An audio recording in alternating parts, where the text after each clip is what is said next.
Hi there, welcome to chapter 2.2 in the Think and Do book. In this chapter we look at ways to describe how the data varies. You know, in the last chapter we discussed averages, which was just a single value that basically gave sort of the middle, or if you had to describe all this data with one number, you'd probably give the average. And in this chapter we see that we can actually do a little better than that and describe how the data varies. We're going to do the range, the standard deviation, and the variance. Alright, so I'm going to switch over to full screen mode. Alright, so basically a measure of variation describes how the data varies, hence the word variation, right? And I think an example here will demonstrate how this is useful. So if we look at the sales from three different salespeople, let's say a car dealership. We have Bob, Valerie, and Carl. And you look at their number of sales week 1, week 2, and week 3, and week 4. Right? So those are Bob's numbers, these are Valerie's, and these are Carl's. And one thing that maybe isn't immediately obvious is that they all have the same mean. Their average number of sales is 10. But clearly when you look at these three sets of numbers, they're different, right? In the first case, Bob has some variation, Valerie has more, right? And Carl has very little variation. Carl is very consistent. Consistent Carl, they call him at the dealership. So one way to measure this difference in variation is the range. Right? And the range is the simplest of all measures, but it's very sensitive to outliers because all it's looking at is the highest and the lowest. What I mean is that the range is calculated by taking the max value in the data set and subtracting the minimum value. For example, when you look at Bob's numbers, his range is 14 minus 8, which equals 6. And I got the 14 right here. That's his biggest number. And his smallest is 8. There's two of them, so we'll choose this one. And that difference is 6. When you look at Valerie and Carl, well, Valerie's range, you take the 18, that's her max, and subtract 2, that's her min, and so she has a range of 16. Right? And if you look at Carl, well, all of his values are the same, so I just choose one to be the max, one to be the min, subtract them, and as you can see, the range for Carl is 0, which makes sense. He sold 10 cars on each week. Okay, so the range is pretty simple, but it's very sensitive to outliers. If Carl had one really great day, his range may have jumped beyond Bob's and Valerie's. So we're going to go into a slightly more complicated measure of variation, and it is called the sample standard deviation. And it is denoted by S. Later we will do a population standard deviation, which has a similar formula, but you have to be using population data. It's basically a sort of an average deviation. You look at all the scores, or all the values, and take the average difference between that score and the mean. And you do a few things to avoid canceling out. So here's the formula, and unfortunately it's not like other formulas that you may be familiar with, like from, say, algebra, and that represents an entire process, right? It has this summation thing in there, so that means we're going to add up a bunch of things. And what we're going to be adding up are all of these things here. Alright, so we take each x value, subtract the mean, square it, and for each one of those you add them together. And then you divide by the sample size minus 1. And the way to do this is probably better to be done with a table. And I'll show you how that's done. I'm going to erase this because it's getting kind of sloppy. But there's the formula for the sample standard deviation, denoted S. So if we look at, say, the sales by Bob, right, and we want to get the standard deviation, the sample standard deviation, we're going to take his numbers, Bob's numbers right here, right, 8, 10, 14, and 8. So we're going to start with a table, and the first column from that table here is going to be the X values. And then the mean, the sample mean from Bob's numbers is 10, right? So I take each one of these numbers and subtract 10. So 8 minus 10, 10 minus 10, 14 minus 10, and 8 minus 10 again. And so you get these deviations, these differences. So you get negative 2, 0, 4, and negative 2.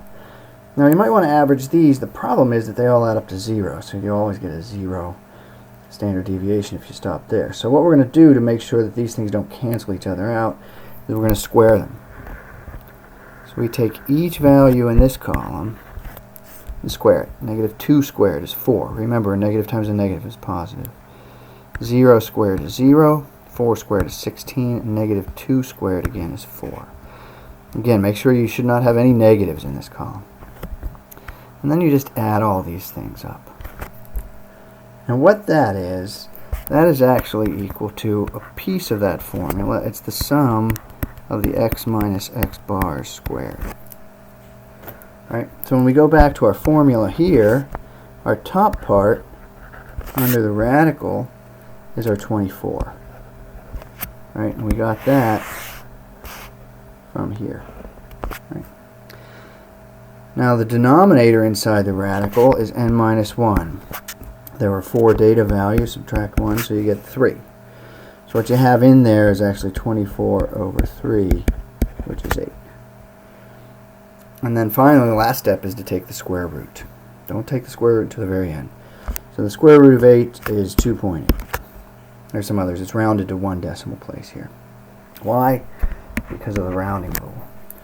When calculating standard deviation, just as in calculating the mean, you use 1 more decimal place than the raw data.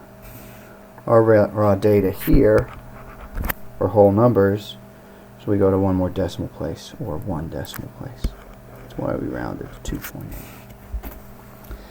Okay, now we go to the your turn problems, where you're going to calculate the standard deviation for Valerie's numbers and Carl's numbers.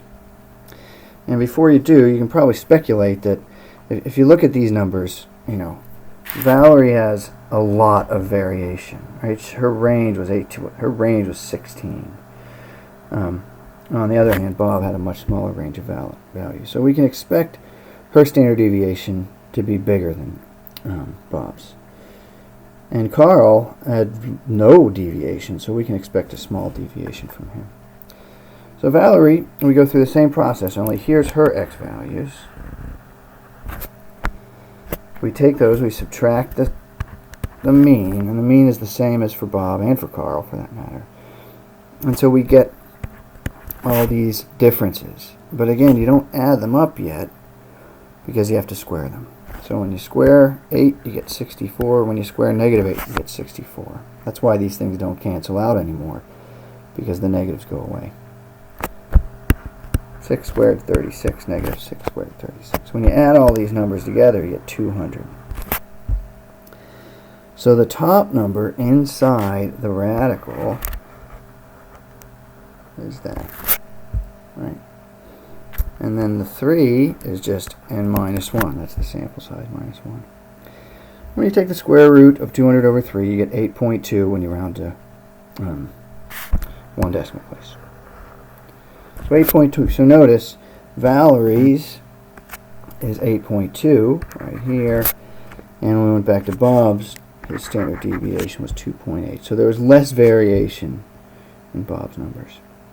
When you get to Carl, this is a nice easy one to do. All of the values are the same. The mean is 10, so 10 minus 10 is 0. That 10 minus 10, 0, 0, 0. That's great. You square all those, you get 0, 0, 0, 0. Add them all up, 0. I love adding zeros. And So that again is equal to the sum of the x minus x bars squared. But now we have to divide by n minus 1 down here. But in any case, 0 divided by whatever that is, doesn't make much difference, is 0, and the standard deviation is 0. Right? And again, notice, 0 variance, 0 variation. And that makes sense because all of his numbers were the same. Okay, so that's the standard deviation. And specifically in this case, I was doing the sample standard deviation, denoted with an S, because this came from sample data, right? It wasn't all the weeks that they ever worked, it was just these 4 weeks here. So we also have a population standard deviation, which is on the next page. And the notation is different. It's no longer an S, it's a sigma. Right, it's a Greek letter sigma. And this part, the top part, is actually the same. You take all the values, subtract the mean, but again, now the mean is a population mean, so we use sigma here. Right. Not sigma, sorry, that's a mu, the population mean. But in any case, you're subtracting the mean, right? And down below, we divide by the size of the population. And in the sample standard deviation, we took n minus 1, which was the sample size minus 1. When we're doing a population standard deviation, we no longer subtract 1. Right, we just actually use the straight up number in your population. Right. So the main difference is notation, and you don't subtract 1 down here. Okay. And then the variance is very closely related to the standard deviation. Right? And so specifically, it's denoted for the population, it's denoted sigma squared. So that almost tells you what it is. You take the standard deviation here, and erase this a little bit. If this is sigma, then sigma squared is just what happens to this formula for the standard deviation, and square it. All that does is it takes the radical away. So notice the similarity here. This and this are very similar. It's just with the variance you're missing the square root sign. In other words, you're taking the standard deviation and squaring it, hence the notation. Right? And more appropriately, you might say the standard deviation is the square root of what we had over here. It's the square root of the variance. Right? And that relationship always holds. You can either say the variance is the square root of the standard deviation, or you can say the standard deviation is the square root of the variance. Oh wait, I might have said that wrong. The variance is the square of the standard deviation. In other words, you take the standard deviation and square. Or you can get the standard deviation by taking the square root of the variance. And that relationship holds whether we're talking about population variance or sample variance. So the sample variance is essentially just the square of the sample standard deviation. Or you could also say the sample standard deviation is the square root of the sample variance. Right. So they're closely related. Once you get one, you really have the other one. So it sort of asks the question, why bother with the variance or the standard deviation? Well, the idea with the variance is that the sample variance, S squared, is what we call an unbiased estimator of the population variance. And that'll become important later. But for right now, there's some formulas that actually require the variance as opposed to the standard deviation. But we'll see more of that when we're doing inferential statistics. And again, usually, you look at these calculations, they're pretty intensive, and these formulas here, it's actually an entire process. And so it's far better if you're doing more than a handful of numbers that you would use technology. And again, you can go to stevenstats.com to see how you calculate the standard deviation and variance from a set of data. couple of little additional tricks about the standard deviation. One, if you don't know it, and that can happen, you can estimate the standard deviation by taking the range and dividing it by 4. I'm not too crazy about this formula, but if it's all you got, you can use it. But it is a very rough estimate and is often in error by a lot, especially if you have an outlier in your data. Second little result of the standard deviation is called Chebyshev's theorem. And what this says is that the proportion of values lying within k standard deviations of the mean is at least 1 minus 1 over k squared. So for example, if I let k equal 2, right here in this first one, I can say at least 3/4 or 75% of all the data values fall within 2 standard deviations of the mean. And where that came from was, if you look at k equals 2, and you plug it into this formula here, 1 minus 1 over k squared, you get 1 minus 1 over 2 squared, or 1 minus 1/4, which is 3/4. And if you change that to a decimal, you get 0.75, or 75%. So that's where that 75% came from, right here. If you go another standard deviation, say 3 standard deviations in this second example here, oops, k no longer equals 2, k actually equals 3. I can say 8/9 or 89% of all data values fall within 3 standard deviations of the mean. And where that 89% came from is if you take k equals 3 and again plug it into this formula. So 1 minus 1 over k squared is 1 minus 1 over 3 squared, or 1 minus 1/9. That gives us 8/9. If you convert that to a decimal, you actually get 0.88888888, which rounds to 0.89, and that's where the 89% came from. Right. And this should make sense. The further out you get away from the mean, you should get a larger proportion of your data values. And so regardless of the distribution, you'll get at least 3/4, or at least 75% of the data within 2 standard deviations, and at least 89% of the data within 3 standard deviations. And we can actually do better than this if we know that the distribution is approximately normal, right? It's known as the empirical rule for data that is normally distributed, right? And so what we do is we just measure distances from the mean in terms of standard deviations. And we have about 68% of all values fall within 1 standard deviation, about 95% fall within 2, and about 99.7% fall within 3 standard deviations of the mean. And notice that's a little better than back here when we were dealing with any distribution. Like, for example, here, if we're dealing with any distribution, I know that 75% of the data is within 2 standard deviations.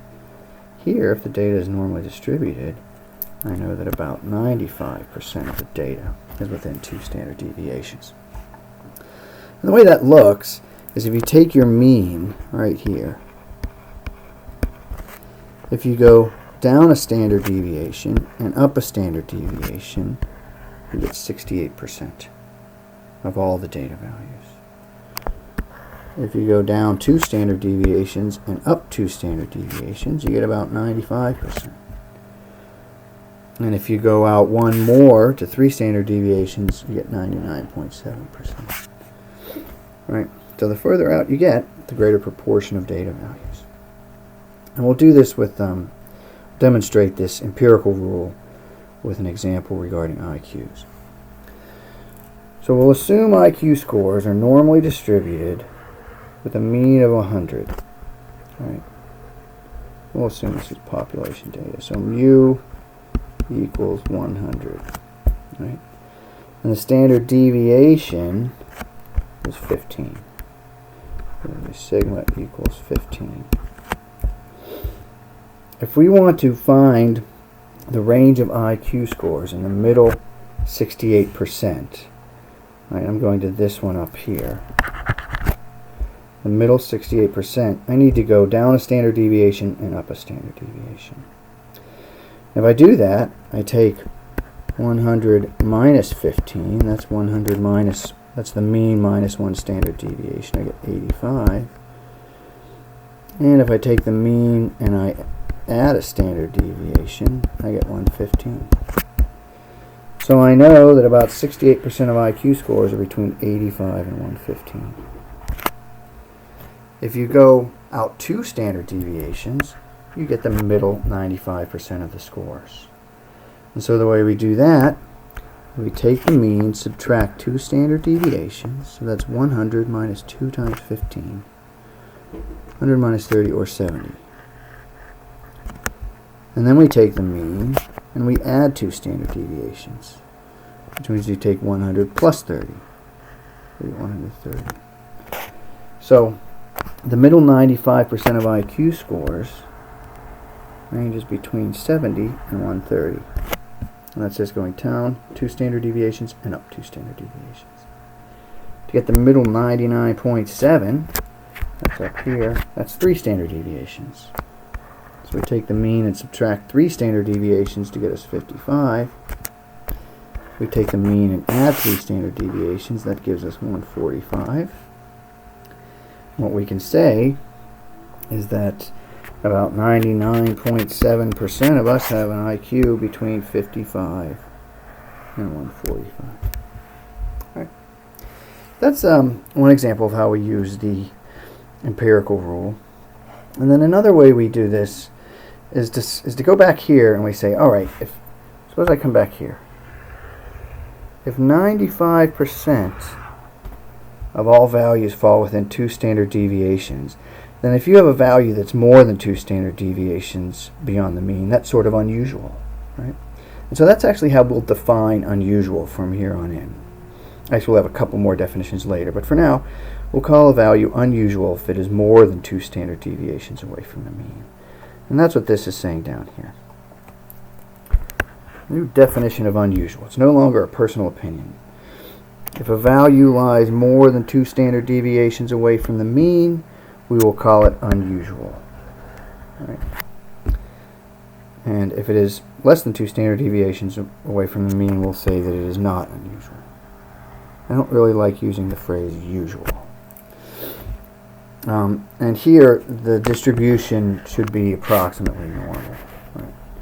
That way, the empirical rule that we worked on up here is valid. Right. Okay. So let's do another example. So here we're going to go right back to our IQ scores, where the mean was equal to 100 and the standard deviation was equal to 15. Right. We ask, is an IQ score of 136 unusual? Right. Well, if you look at 136, that is actually more than 2 standard deviations above the mean. All right, 2 standard deviations above the mean is 130, so 136 is more than that. So that score, an IQ score of 136, would be considered unusual. But suppose you have a score of 120. Is that unusual? Well, no, because the benchmark is 130, right? So 130 is 2 standard deviations above the mean. 120 is less than 2 standard deviations. Right? Less than 2 standard deviations above the mean. So that is not unusual.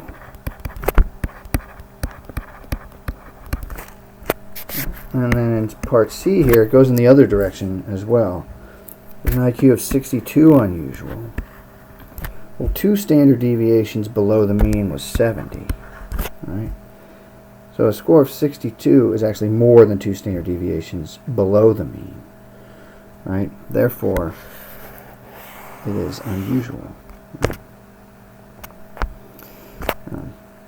Because 62 is below 70. Right? So that's our new definition of unusual. More than 2 standard deviations away from the mean makes that score unusual. Right? And so that wraps it up. That's variance, standard deviation, and unusual values. And I will catch up with you in chapter 2.3.